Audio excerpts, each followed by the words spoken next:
Good morning, friends. Welcome to Walk with Charcha. Today's video is in English because it is targeted to a global audience. Again, US has indicted an Indian citizen of trying to kill a US citizen on US land. Now that citizen happens to be Gurupatwant Singh Panun or whatever shit his name is, who is a person who is trying to blow up Indian planes, kill Indians, threatening to kill the Prime Minister of India, perpetually trying to create unrest in India in the name of justice for Sikhs. Justice for something that happened in 84, way back, right? And there are many such issues that happen across the world, so there is no reprieve from that. But what US has done is, US has clearly stated that they support their citizens who try to threaten democracies, try to kill people, try to blow up planes, which is nothing new to the world actually.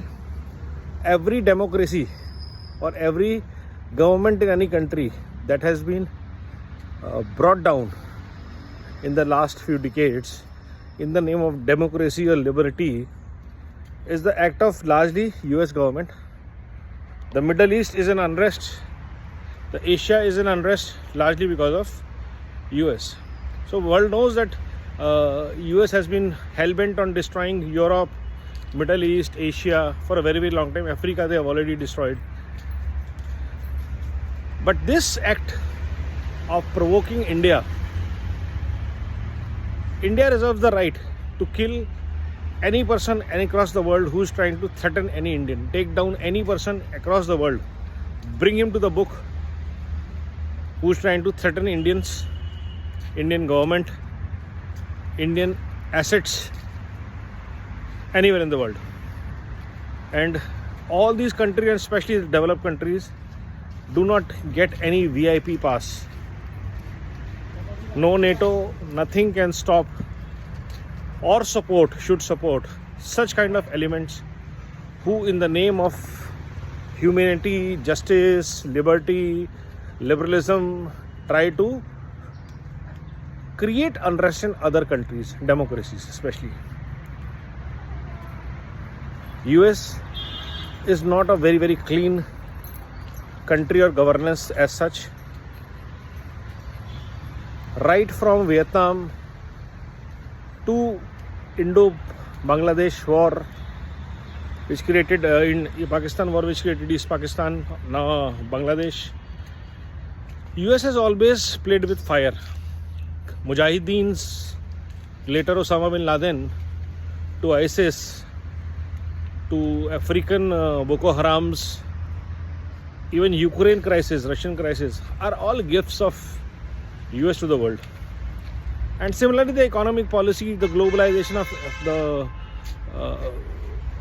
industry, businesses, economies, has only created environmental crisis. So if I look at that in a global perspective, US is the country as a culture, as an economy, which has done more harm to the world since its existence in the name of the great American dream.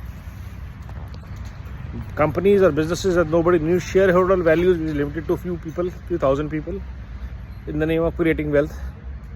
And the result is people are living on the streets in US. People are looting shops in US in the name of rights. If this is the kind of culture you want to create, please create in your country, not in ours.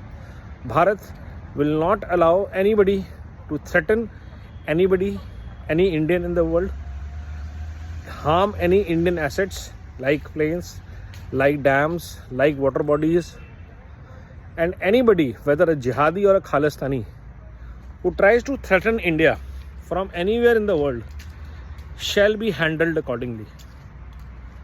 Whether it is US, Canada, UK, Australia, anybody who decides to teach India how to handle terrorism, they are already facing their enemies and devils already in their countries. From France to Germany to UK to US, they have all been invaded, taken over by these Khalistani terrorists and jihadis. It's time that all these developed countries got their houses in order rather than preaching India. It's time they started behaving like responsible global citizens and supported government who want to get rid of terrorism without one man's freedom fighter, other man's terrorist mindset. A terrorist is a terrorist, whichever side of the grass they are, wall they are. So the video is in English specifically, so the message travels far and wide. Please share it if you like the contents. Kindly ensure you tag your friends in US, UK, Canada, and let's raise the voice against this tyranny of the global network. Thank you so much. Vande Bharat, Vande Mataram.